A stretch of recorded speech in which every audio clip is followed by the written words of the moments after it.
facilitar la comunicación.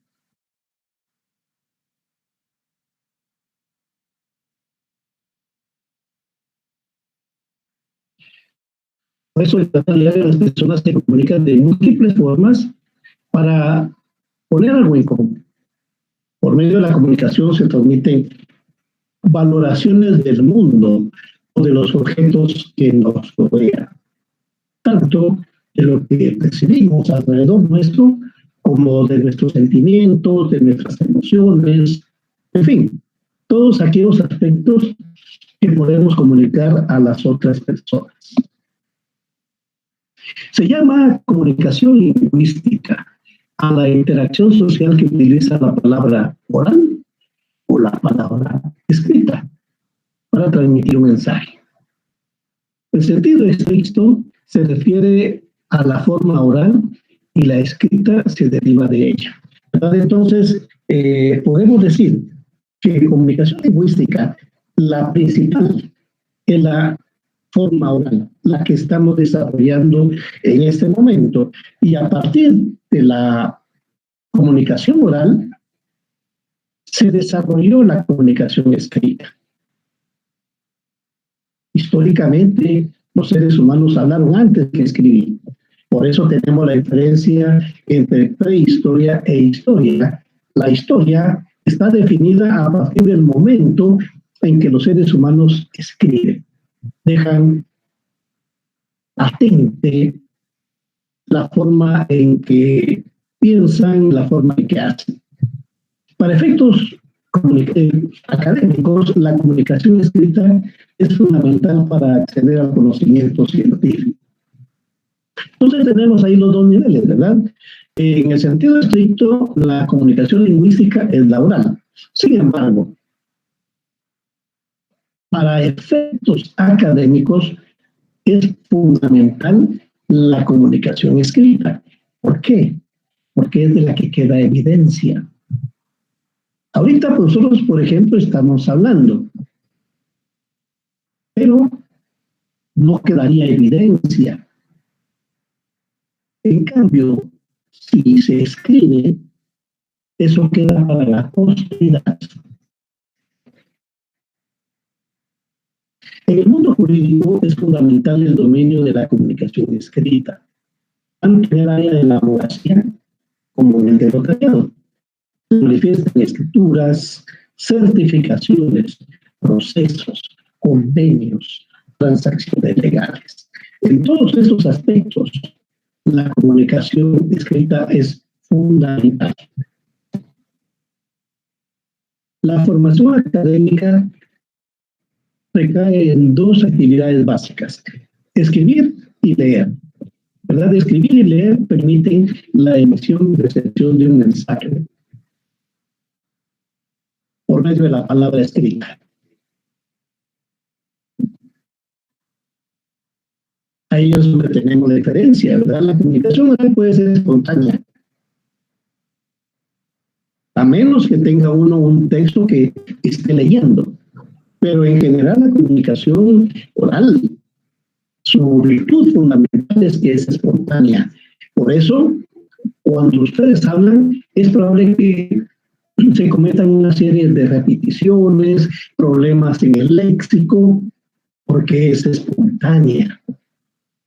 En cambio, la escrita no. La escrita merece todo un proceso de planificación y desarrollo. Por eso se exige que la comunicación escrita sea de excelente calidad, tanto en los aspectos de semántica, sea de contenido, de sintaxis, la estructura en que nosotros escribimos, como de ortografía. Eso significa poner atención en la forma en que se escribe. Estos tres elementos, semántica, sintaxis y ortografía, son fundamentales en la comunicación escrita. Vamos a pasar entonces a qué es comunicación científica. Y les reitero, estimados alumnos, si alguien tiene alguna duda, alguna observación, pueden tomar el micrófono y hacer la consulta. Están entrando más compañeros, vamos a dar ingreso.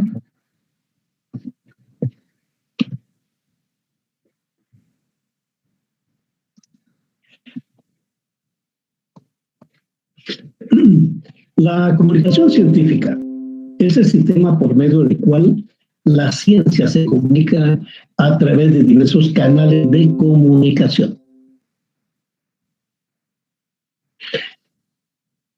Los hallazgos se difunden por medio de documentos como informes de investigación, ensayos, artículos de revista, periódicos. Una de sus características es la utilización de terminología técnica propia de la especialidad. Entonces, podemos decir que si bien en términos científicos los avances los podemos comunicar por la vía oral,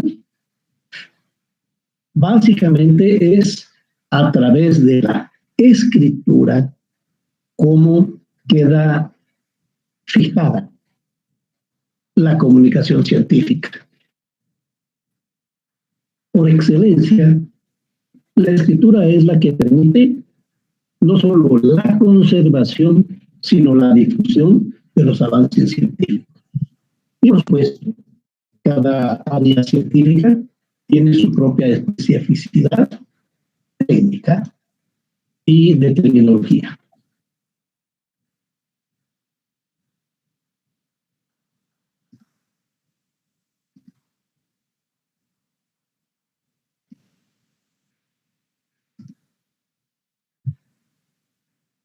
Bueno, vamos a leer el siguiente texto, estimados alumnos. Después de ser que lo lean,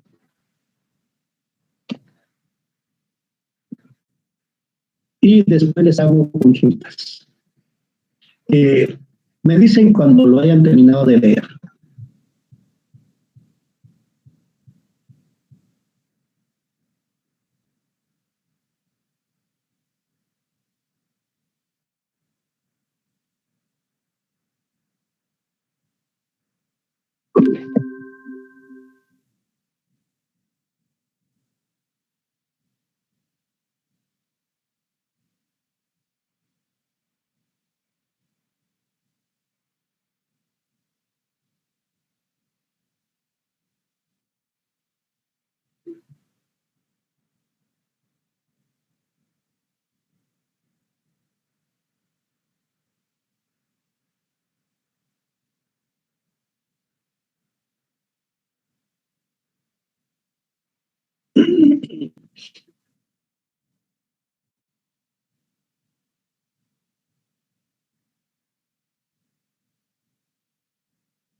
¿Ya tiraron, jóvenes? ¿La licenciado? Bueno, vamos a ver. ¿Comprendieron el texto?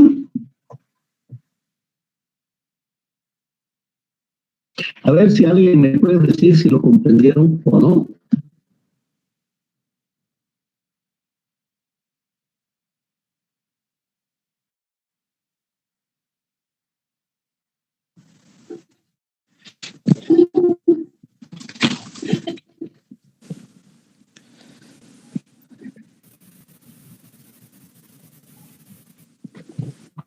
No, licenciado. No, licenciado. A ver, ¿qué es lo que no comprendieron?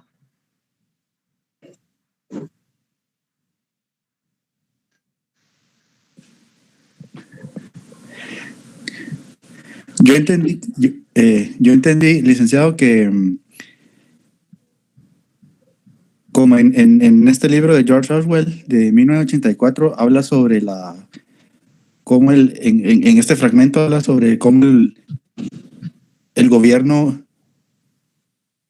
se vuelve autoritario Y dado a eso, empieza a desmantelar al individuo, lo empieza a despojar de sus libertades, sus derechos, para que así este mismo gobierno controle y dado a que el gobierno no, que el Estado, mejor dicho, en este caso, que el Estado no le quita las libertades al individuo, se vuelve un objeto, se vuelve un esclavo. Y eso empieza a... Muchas gracias. Vamos a ver. ¿Qué palabras técnicas se encontraron en el texto?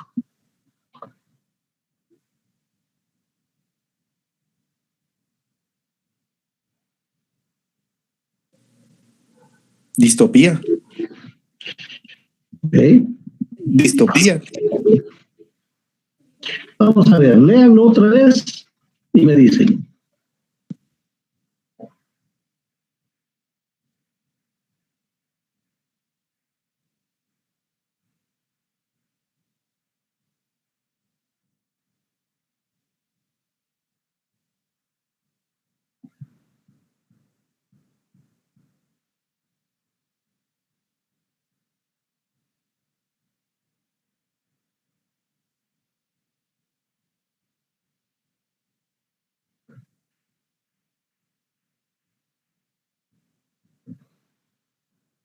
Entonces, vean cómo es. Yo les estoy presentando este texto porque ustedes deben comprender que en educación superior este tipo de textos va a ser común ahora. Y ustedes deben estar preparados para hacer frente a términos que probablemente no entienden, es primera vez que lo conocen, pero que deben no solo de acostumbrarse a este tipo de textos, sino buscar la solución para resolver este problema. Entonces, cuando yo les digo a ustedes que si ustedes tienen un texto de esta naturaleza, lo primero que deben hacer es revisar cuáles son las palabras que ustedes no entienden. Y, por ejemplo, podrían ser estas. Globalización, desmantelamiento, instauración, marco jurídico, mercancía, distopía, desregulación, plazas bursátiles, onda de choque, globo, entre otras, ¿verdad? O sea, cuando no entiendo un texto, no es solo decir no lo entiendo, sino que yo debo resolver ese problema. Y se resuelve primero haciendo una lista de todas aquellas palabras que no comprendo o que son nuevas para mí, ¿verdad? Los textos académicos usan un lenguaje científico. De esta manera garantizan que los conocimientos transmitidos no se presten a interpretaciones.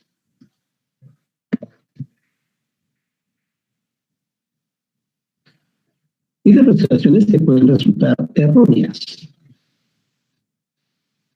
Por ello, leer un documento académico requiere hacer propia la terminología de la especialidad, en este caso el derecho. Propia quiere decir que ustedes la comprendan, la conozcan. Y entonces es preciso que los alumnos se auxilien de diccionarios para ampliar su léxico. Vean, en línea, o sea, en Internet, podemos contar con diferentes recursos. Aquí les pongo a ustedes dos recursos. Primero, el diccionario de la Real Academia Española. Ese es fundamental.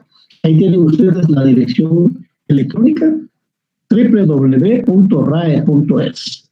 Y el de abajo, que es Enciclonet, www.enciclonet.com. Ahí se les señala con fechas en el espacio donde ustedes van a colocar la palabra que quieren averiguar ¿Qué significa?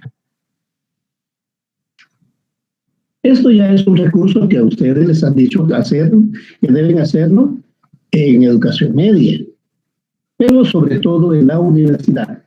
Y les informo, no solo ustedes que están ingresando a la universidad van a hacer esto, todos lo hacemos, sea estudiante o sea profesional, porque siempre vamos a tener enfrente una palabra, una terminología que o no la comprendemos o necesitamos identificar plenamente qué significa, ¿verdad? Para evitar errores en su uso. ¿Qué quiere decir esto? Jóvenes, no saben una palabra, no le pregunten al catedrático, disculpe qué significa eso, porque no va a ser tarea del catedrático, es tarea de ustedes. Buscar un diccionario y ver qué significa la palabra. ¿Comprenden? Ese es uno de los puntos fundamentales cuando empezamos a trabajar la comunicación científica. ¿Alguna duda? Si ustedes no tienen acceso a Internet, pues auxíliense de diccionarios físicos, ¿verdad? El pequeño Larousse, por ejemplo, es un diccionario valiosísimo. También diccionarios de sinónimos que les van a ser de utilidad, así como los diccionarios de terminología jurídica. Vamos a ver ahora las características del lenguaje académico. Primero, tendencia a la exactitud. Abunda en tecnicismos para establecer solo una significación para cada término.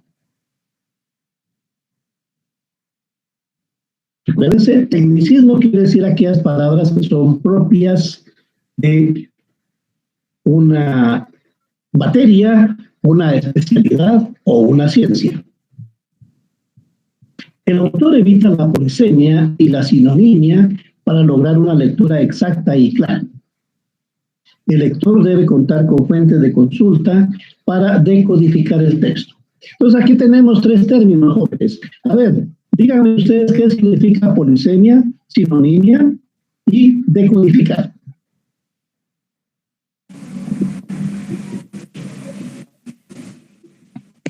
Aquí es a la inversa, yo no se lo voy a decir. Ustedes deben investigar qué significa. Si no estoy mal, polisemia más significados, sinonimia, que es sinónimos con que pueden confundirse, y el decodificar y el trasladar la escritura en lenguaje que uno pueda comprender. Ya, muchas gracias. ¿Alguien más? Polisemia es que tiene varios significados. Una palabra puede tener varios significados, y sinonimia es que solo tiene una.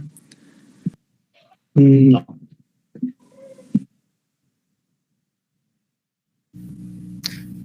Polisemia sí, ¿verdad? El autor debe evitar que haya muchos significados.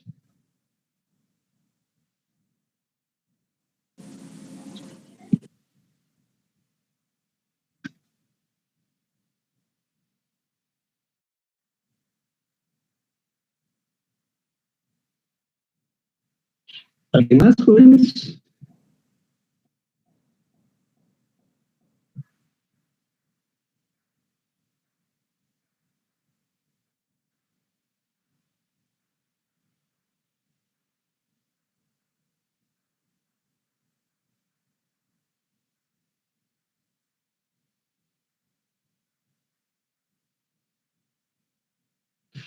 A ver.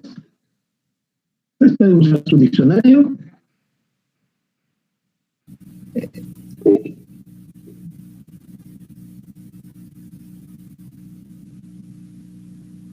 No podemos ver.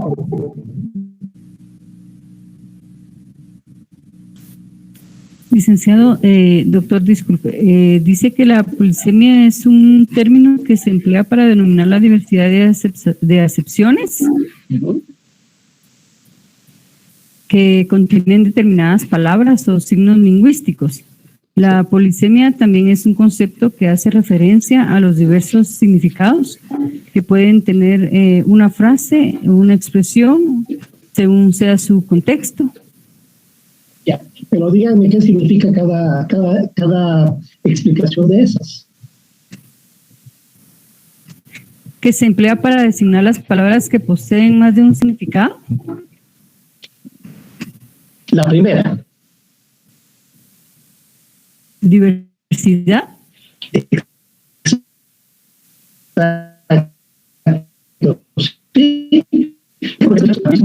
Yo lo que saber qué significa. Polisemia es que varios significados una palabra. A ver qué significa sinonimia. Varias palabras con un mismo significado. Exactamente. ¿Verdad? A veces seguimos casa, vida.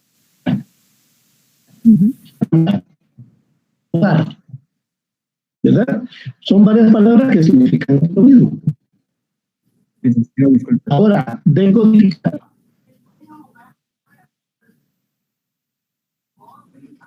Se podría decir que esos son sinónimos de una misma palabra. Exacto, sí, sinónimos. Gracias. ¿Y decodificar? Decodificar significa saber comprender lo que está escrito en una, por ejemplo, en un texto donde se utilizan palabras o, ¿cómo se llama esto? Un idioma escrito, de forma escrita.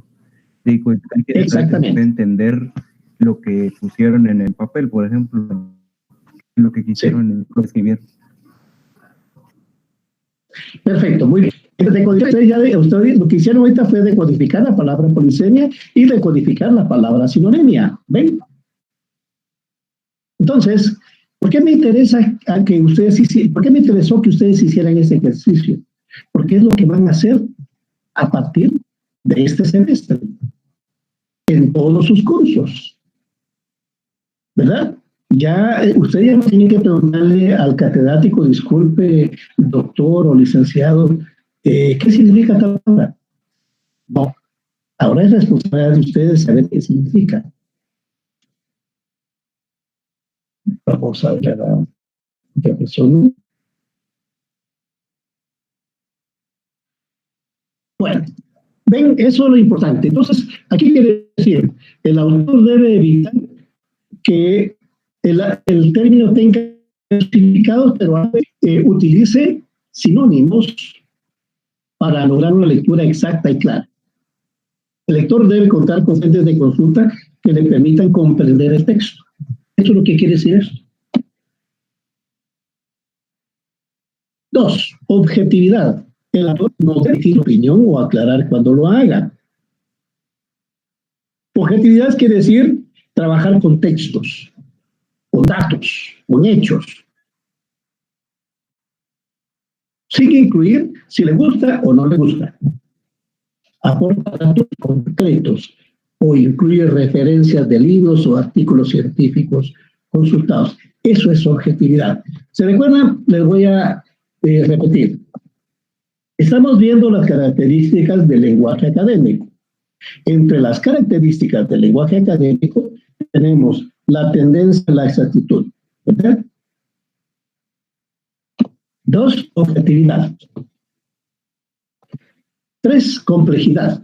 Utilizan terminología compleja, propia de la materia o especialidad en área de la exactitud. Entonces, en la comunicación científica, ustedes siempre van a encontrar términos técnicos.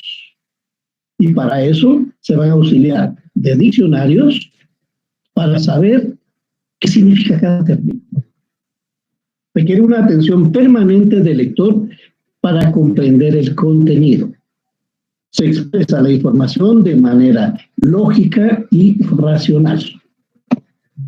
Esos son los 3 elementos, entonces, que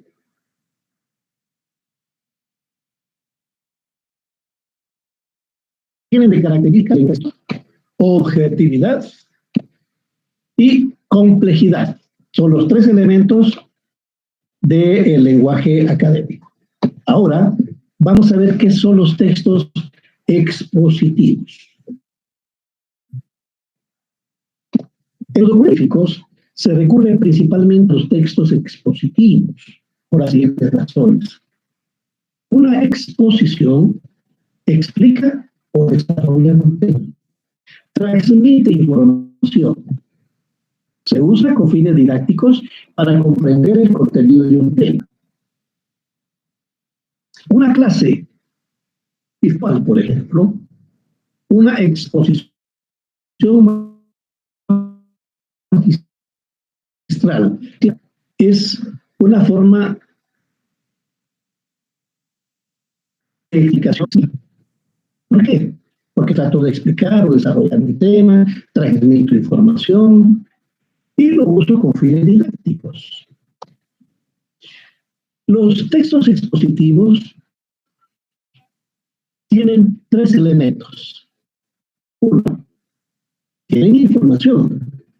Utiliza descripciones y trata de una información completa.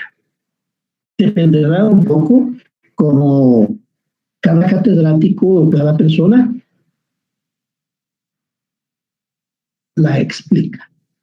La explicación, ¿verdad? Argumentos para defender la tesis o punto de vista. Es muy importante. Porque no basta que yo le diga, yo pienso tal cosa, y no le mencioné sobre lo que pienso. Ejemplos, demostraciones, citas, resúmenes. Entonces, los textos expositivos tienen esos tres elementos: información, explicación, directriz.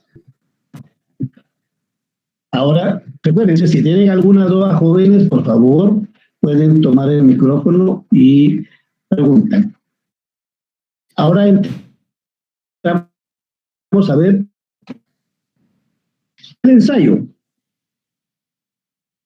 El documento expositivo más utilizado es el ensayo, que consiste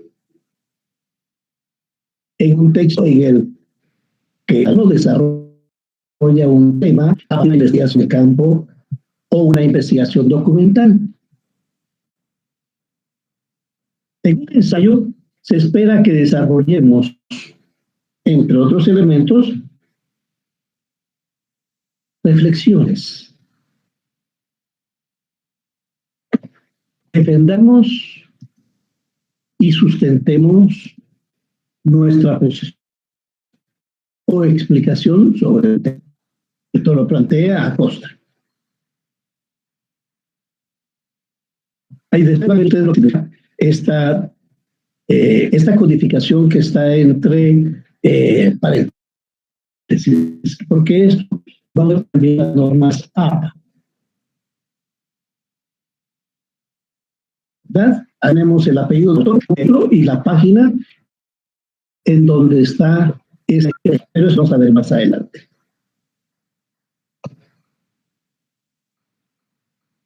Aquí tenemos más elementos sobre qué es el ensayo.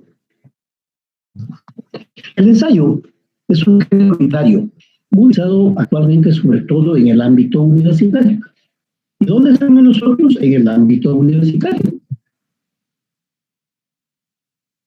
Es un escrito formal, de manera documental, nuestras ideas, nuestros pensamientos, punto de vista o interpretación acerca de un tema. Para su realización debemos investigar acerca del punto a tratar, recurrir a fuentes bibliográficas que estén actualizadas, las cuales le darán mayor validez y confiabilidad al texto. Ven entonces la importancia de lo que es un ensayo. Y se lo digo porque más adelante vamos a trabajar ensayo. Un ensayo va a tener mayor soporte en la medida en que ustedes hagan mayores investigaciones bibliográficas. Una investigación bibliográfica es aquella que utiliza textos de diferente tipo. Pueden ser libros físicos. Cuando digo libros físicos, pueden ser libros impresos o libros en formato digital que ustedes puedan encontrar en Internet, ¿verdad? Ambos recursos son válidos, pero sirven para darle una mayor profundidad, un mayor contenido científico al ensayo. ¿Qué es un ensayo? Un ensayo es un texto que vamos a hacer. Lo hacemos como estudiantes. Mire, necesito que para el lunes me entreguen. Ahora sería, me suman a la plataforma Moodle un ensayo sobre el cambio climático. ¿Qué es el cambio climático? Bueno, el climático, usted le pregunta, pero mire, ¿qué debemos tomar qué necesita? Mire, yo les estoy hablando de cambio climático, piensen en el impacto que tiene el cambio climático a nivel mundial y las repercusiones del cambio climático en Guatemala. Este ejemplo, ¿qué significaría? Bueno, ustedes tienen que buscar libros o revistas físicas que nos refieran qué es el cambio climático y su impacto en Guatemala. Si no, busquen ahí una cantidad de textos sobre qué es el cambio climático y después busquen sus repercusiones en Guatemala. ¿Ven? De esa forma, ustedes están recurriendo al conocimiento teórico que existe sobre estos elementos. No lo van a inventar ustedes, sino que lo que van a escribir tenga un soporte científico.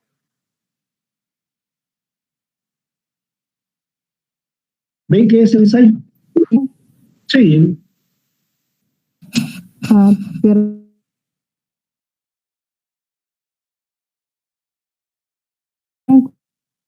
curiosidad.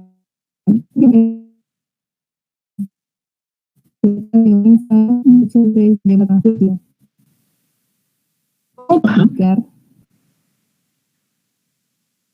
de qué manera modificar si estoy cometiendo plagio o no a la hora cuando ya estoy escribiendo.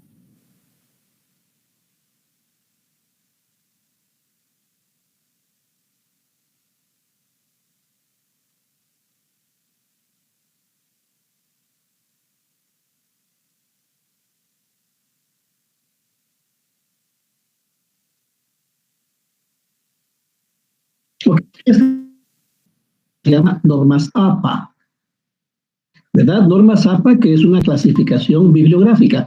Eso lo vamos a ver más adelante, cómo trabajamos las normas APA, ¿verdad? De todos modos, ustedes llevan un curso sobre, creo que es metodología, ¿verdad? Y ahí tendrían que enseñarles a ustedes el uso de las normas APA. Pero de todos modos, yo les voy a dar de normas APA este curso.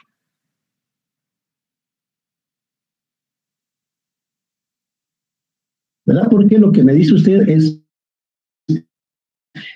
la que dice porque no se entran a internet.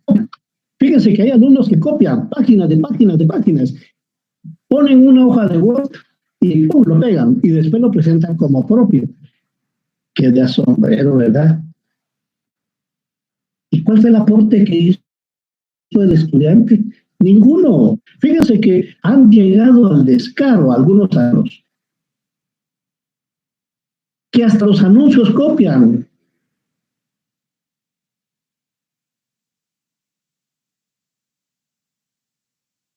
Ni siquiera se dan cuenta que pegan. Y cuando los cuestionan, no, es que yo hice mi trabajo.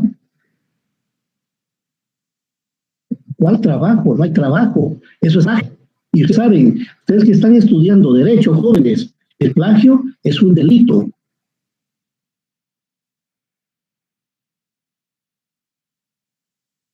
Y no me van a decir, de hecho quieren cometer delito. Miren lo que está parando el señor Minor Moto. ¿Verdad que no?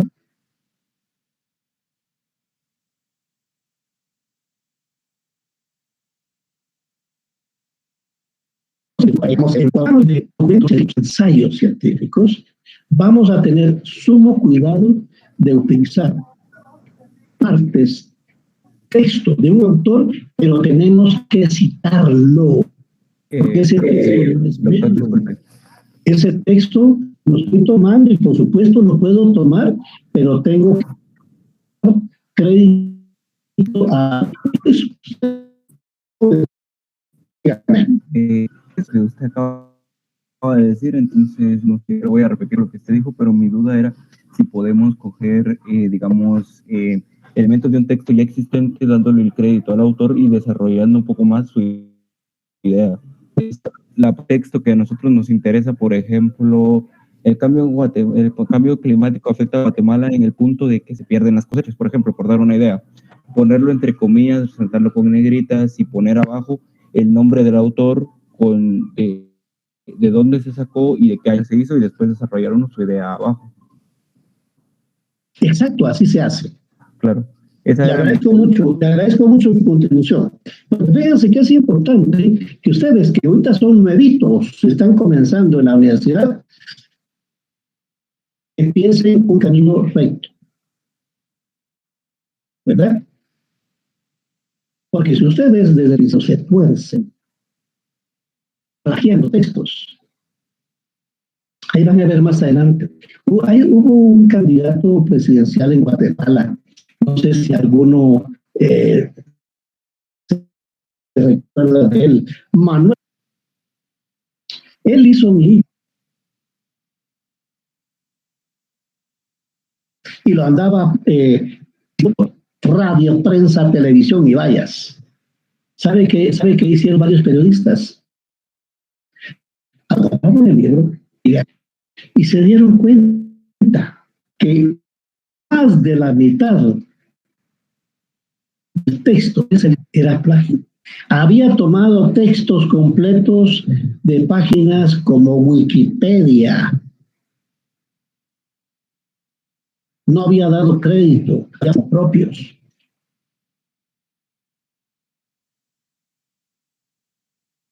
Y eso se supo quedar en ridículo como ese señor. Definitivamente que no.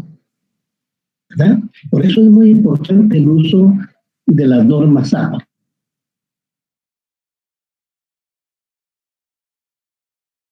Que lo vamos a ver más adelante. Seminario.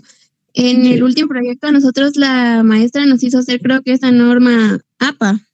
Sí. Porque nosotros teníamos que poner un cuadro, si copiábamos algún texto de algún lado, y teníamos que poner la página de la que lo habíamos copiado, el nombre del autor, fecha de nacimiento, si no estoy mal, y fecha en que se escribió el documento. Sí, vamos a ver más adelante la estructura de la norma APA hoy, pero es exactamente como le enseñaron a usted. Licenciado. Sí. También quisiera preguntarle acerca de su punto de vista como especialista en comunicación.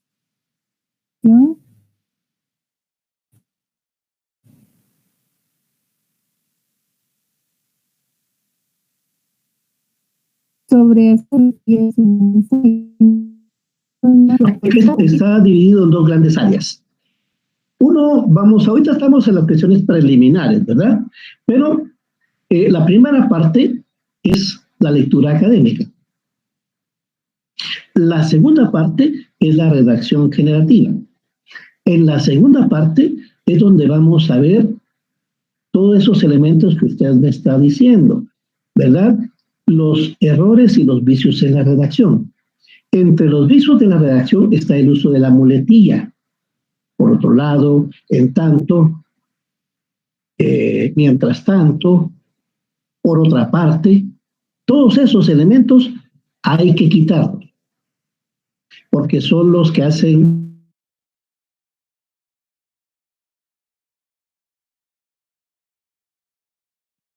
que se vea. Usted buscando los aspectos de la redacción generativa, estimada alumna.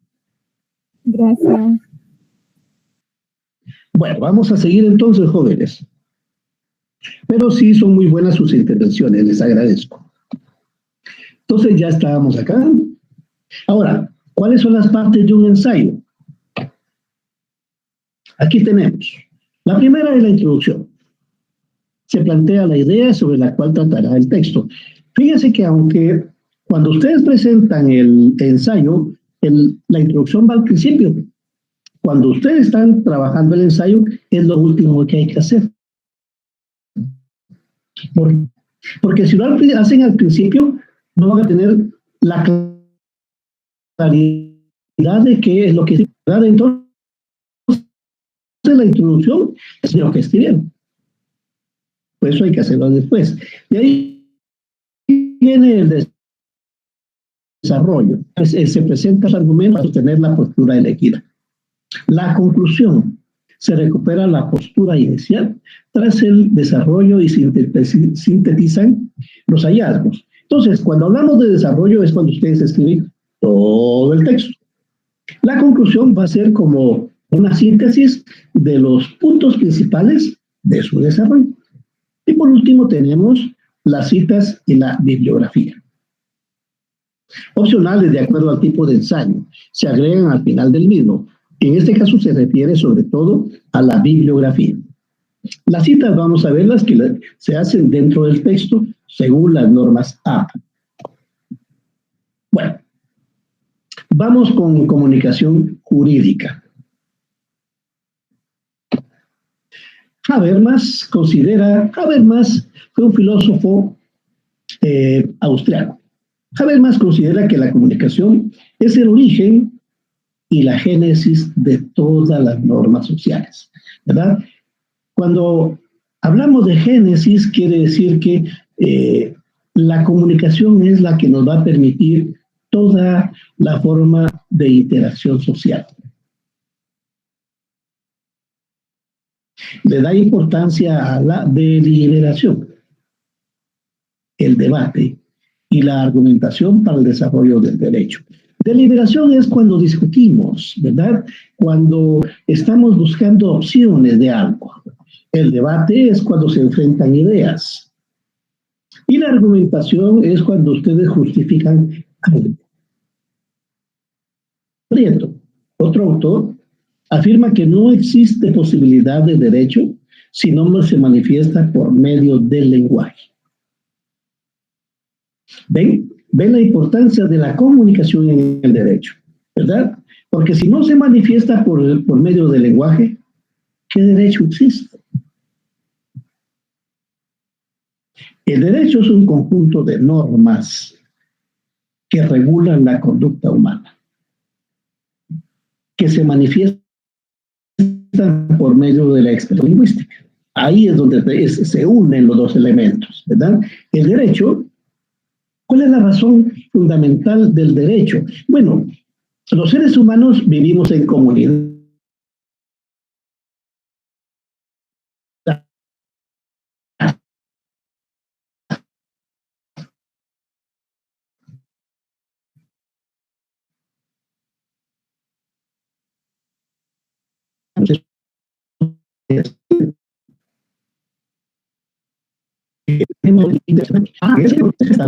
¿De qué era? Es mía.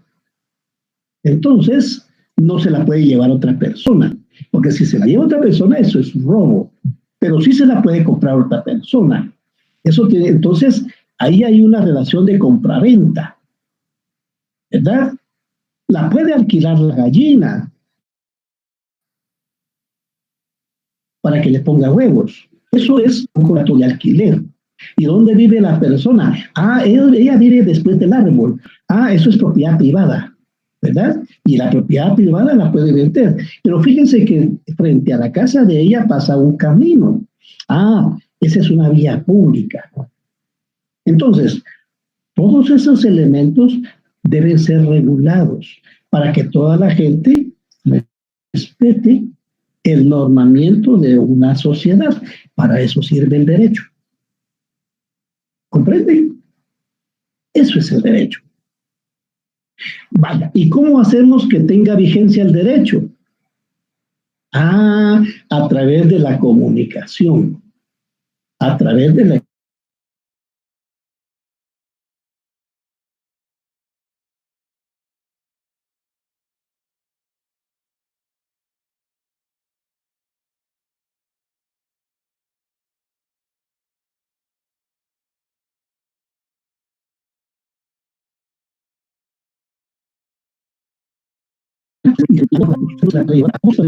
¿sí? Esa es la relación que existe entonces entre comunicación y derecho. Y ahí entramos al lenguaje jurídico. Es el utilizado para escribir las normas con claridad y certeza semántica. Ahí muestro las diferentes especialidades, ¿verdad? Porque, digamos, si ustedes repostería, pues la forma de escribir todo lo referente a la repostería va a tener su particularidad. Si ustedes lo que hacen es albañilería, entonces todas las especificidades que se requiere para el arte de la albañilería van a tener también su propia terminología y cómo hacerlo. Si ustedes son deportistas, el lenguaje a utilizar va a ser también específico. Eso sucede con el lenguaje jurídico. Va a tener sus propias normas, su propia forma de ser claros y la certeza semántica. Fíjense que la importancia de certeza semántica es la generación, ¿verdad? Como ciencia, el desarrollo, el derecho es un lenguaje propio.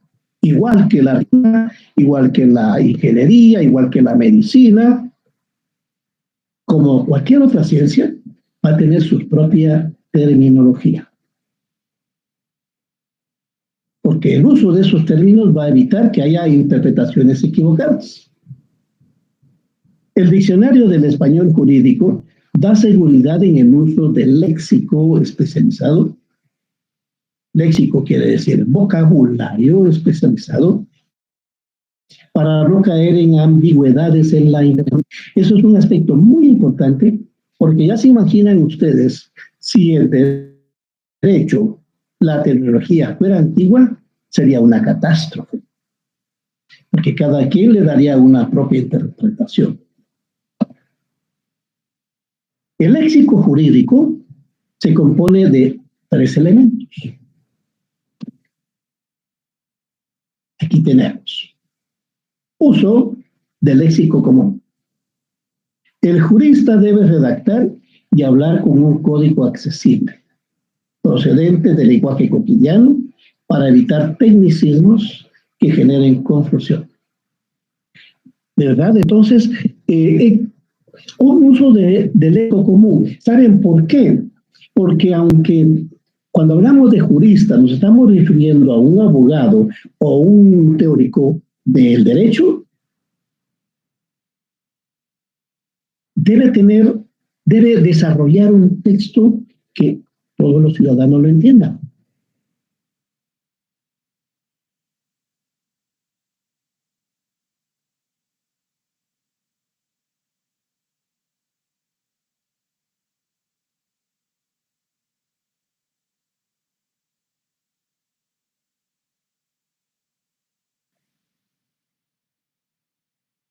De nada nos serviría tener normas jurídicas si nadie de la sociedad las entiende. Además, podría generar confusiones. Pero si los miembros de la sociedad entienden, saben de qué habla la norma jurídica, eso quiere decir que es un código accesible y les va a facilitar la vida. Segundo, uso de palabras que designen conceptos jurídicos, pero que conserven el significado común. Es importante que, a la vez que un texto jurídico tenga términos accesibles, también es importante que tenga terminología propia, ¿verdad? Para que tenga un significado específico.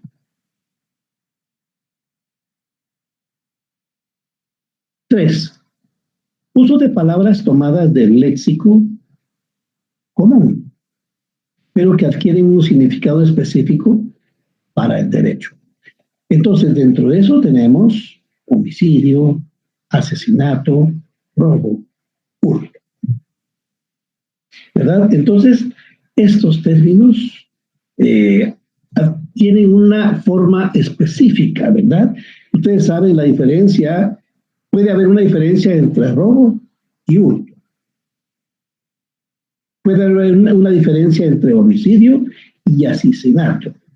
En cada una de estas palabras existe formas específicas que le dan a cada una su calidad de homicidio o calidad de asesinato. Y lo mismo podemos decir en el caso de robo y hurto. Cada una de ellas tiene su propia especificidad. ¿Verdad? ¿Comprenden? Entonces, repito, el léxico jurídico se compone de 3 elementos.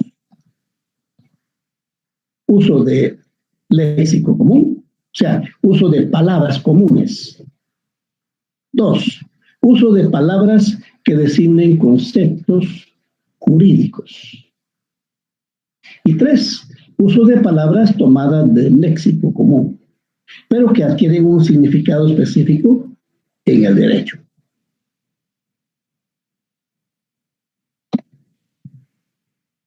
Vamos a ver, características del lenguaje jurídico. Repito, si alguien tiene alguna duda, con gusto puede tomar el micrófono y le explico. Ahora vamos a ver las características del lenguaje jurídico. Primero, entre las características del lenguaje jurídico, tiene carácter prescriptivo. O sea, prescribe algo, ordena e indica acciones a realizar. Le dice cómo debe actuar la persona y las consecuencias. Eso quiere decir que tiene un carácter coercitivo. O sea, obliga a la persona. Ordena e indica acciones a realizar. En el Código Penal a usted no le está diciendo si quiere mata o no mata. No, si usted comete un crimen, tiene que pagar por eso. ¿Verdad? Y le dice cómo debe actuar la persona y las consecuencias. El uso de latín. Fíjense que en el derecho se usa el latín. Eso lo van a ver ustedes a lo largo de la carrera. Y eso es probable que ustedes lo entiendan cuando veamos la segunda parte de este curso. Un poco contradictorio, pero no es contradictorio. Les voy a explicar. En la segunda parte de este curso hablamos nosotros de la necesidad de no usar terminología extranjera cuando en el español tenemos palabras que significan lo mismo, ¿verdad? Pero que algunas personas las usan para darse así más importancia, ¿verdad? Les pongo el caso de cuando dicen, es que yo trabajo full time. ¿Sabe qué significa eso en español? Pues trabaja a tiempo completo. ¿Verdad? A ese tipo de expresiones. Pero en el caso del latín es una particularidad diferente en el derecho. Porque el latín se usa en derecho porque es una lengua muerta. El latín hace años que ya no existe, ¿verdad? Ya no hay comunidades que hablen latín. El español deriva del latín. De latín también deriva el francés, el italiano, el portugués, el rumano. pero como idioma en sí ya no existe, murió, porque ya no lo hablan, ¿verdad? Era el idioma de la antigua Roma. Y debido a que una de las fuentes principales del derecho fue y es el derecho romano, se sigue manteniendo el uso del latín. Y fíjense que tiene una gran importancia el uso del latín en derecho. Repito, en derecho. Porque es una lengua muerta. No quiere decir acá. Y hace 5 siglos significaba algo y sigue significando hace 5 siglos lo mismo, porque no hay quien la vaya a cambiar. Entonces es importante, ¿verdad?, el uso del latín.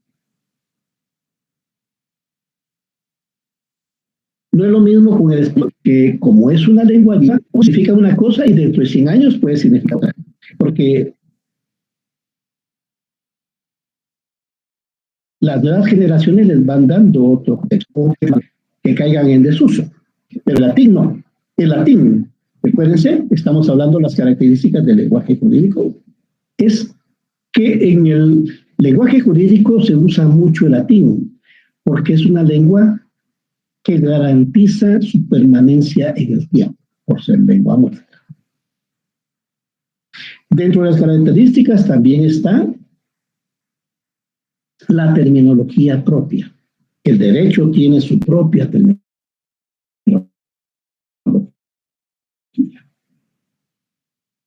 Cada estado establece usos específicos. Ustedes pueden hacer un análisis comparativo entre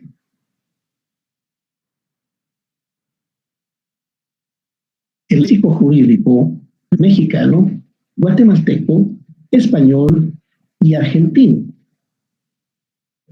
Si ustedes los comparan, van a ver que hay una serie de términos que sean similares, pero también hay otros términos propios que han sido adoptados y que en cada país tienen un significado específico. Y la tercera característica, que quiere decir que la tendencia a la globalización. En la actualidad, en la medida en que tenemos más interrelación con otros países, la economía es global, la cultura es global. Lo mismo que están viendo ustedes ahorita, por ejemplo, en el canal, qué sé yo, en el canal Animal Planet, por ejemplo, lo están viendo también en Singapur, lo están viendo en Australia. En el comercio mundial, Guatemala no puede escaparse de la necesidad de exportar sus productos a otros países. Y eso significa que haya un lenguaje jurídico, sistemas jurídicos que para ese intercambio, ¿verdad? Intercambio en términos políticos, intercambios en términos económicos, intercambios en términos culturales, intercambio en términos penales, intercambio en términos de derechos humanos. Entonces, nuestro ordenamiento jurídico también debe adoptar palabras que tengan un uso global, un uso mundial. Ahí tienen ustedes una palabra como ejemplo, dumping, ¿verdad? Bueno, jóvenes, esta es la presentación. Vamos a ver si tienen alguna duda y con mucho gusto la resolvemos.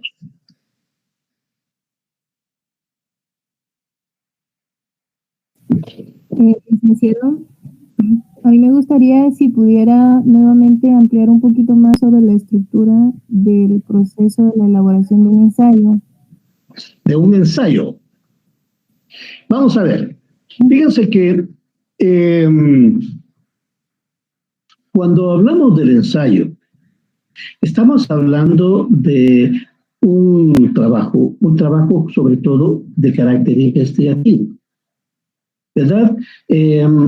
Digamos que yo les dijera, por favor, para el lunes necesito una investigación acerca de la justicia en Guatemala.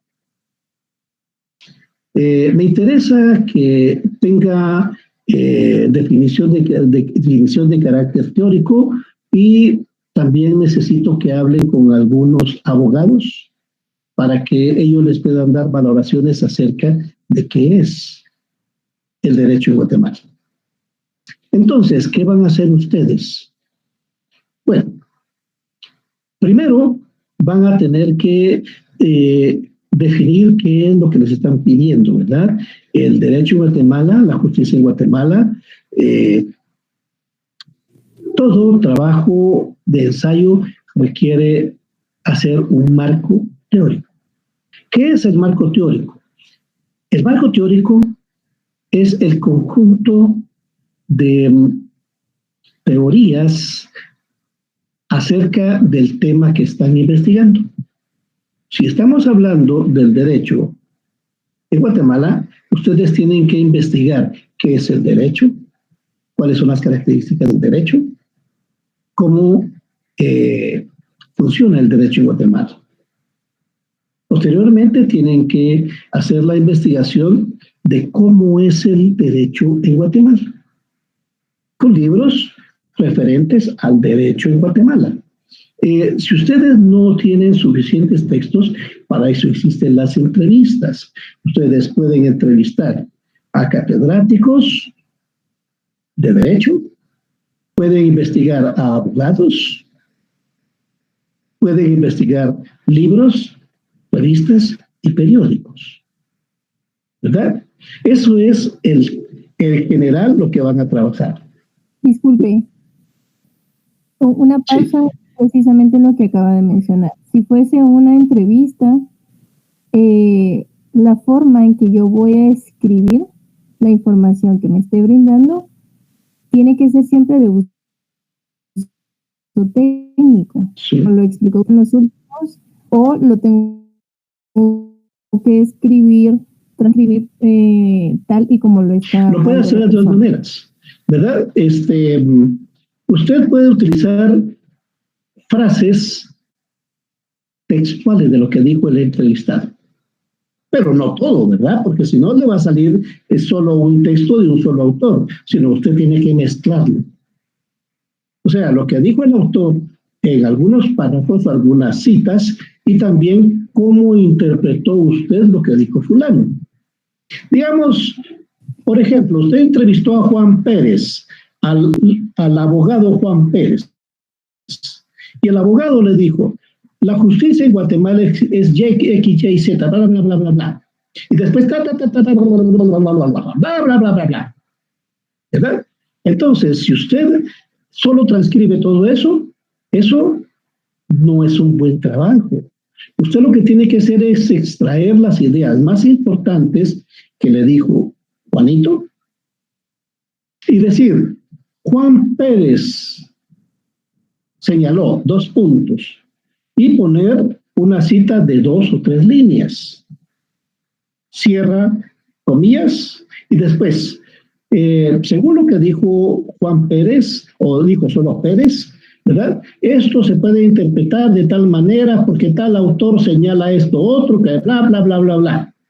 Y de ahí, en el libro tal se dice tal cosa, ¿verdad? Sin embargo, en la entrevista con Pérez señala ta. ¿Comprende? O sea, está mezclando diferentes autores. Perfecto. De esa forma yo mantengo la credibilidad y, ¿cómo se podría decir? La credibilidad, ¿verdad? Usted está, y más si se da cuenta, yo estoy citando autores. Y aparte estoy dando el crédito de las personas de quienes obtengo la información. Para no claro, y de los libros usted después va a tener que decir qué año se imprimió y qué página es de donde obtuvo la información. Pero eso lo vamos a ver cuando trabajemos las normas APA. Gracias. Bueno, entonces, después ustedes, cuando ya tienen todo el material, tienen que hacer su lluvia de ideas. Eso lo vamos a hacer también acá, ¿verdad? Porque ustedes pueden conseguir mucho material. Hacen su lluvia de ideas y escogen las ideas principales. ¿Para qué sirve esto? Para que ustedes ya tengan un orden en la forma de escribir. Porque ustedes pueden tener todo el material y se quedan en la duda. ¿Y cómo voy a ordenar esto? Si es un desmadre. No, para eso existe técnica. Una de las técnicas es que después de haber hecho la investigación, ustedes reflexionan, porque todo lo tienen aquí, ¿verdad? Y hacen su lluvia de ideas sobre los temas más importantes que investigaron. Todos esos temas, y después van a escoger 1, 2, 3, 4, 5 de entre los temas de la lluvia de ideas. Y eso les van a servir como que fuera capítulos o fragmentos, ¿verdad? Separaciones de su ensayo. Así es como se trabaja el cuerpo del ensayo. Ya cuando terminan de escribir el ensayo, entonces lo vuelven a leer y ven cuáles son las ideas principales del ensayo. Esas son las conclusiones. Después de la conclusión, ya van a poner sus referencias bibliográficas. Va fulanito, tutanito, ¿verdad? Y después van a trabajar la introducción. Recuérdense que les dije que la introducción la hacen al final, porque es cuando ya tienen idea de todo lo que hicieron. Aunque la introducción después la van a poner al principio de su trabajo.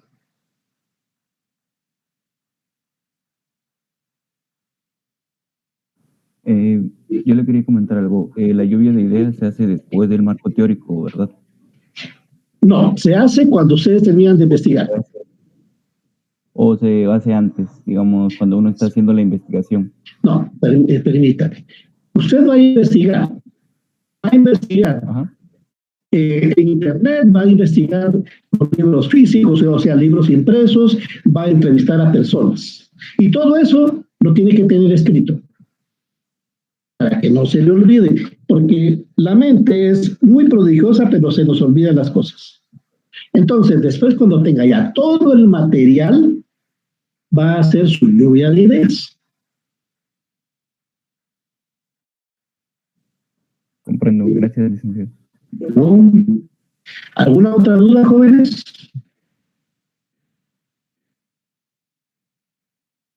Bueno, entonces, jóvenes, les agradezco mucho la atención a la presente y nos vemos, hoy es miércoles, con ustedes creo que nos vemos el viernes. Sí, licenciado. Bueno, pasen feliz tarde. Hasta luego. Gracias.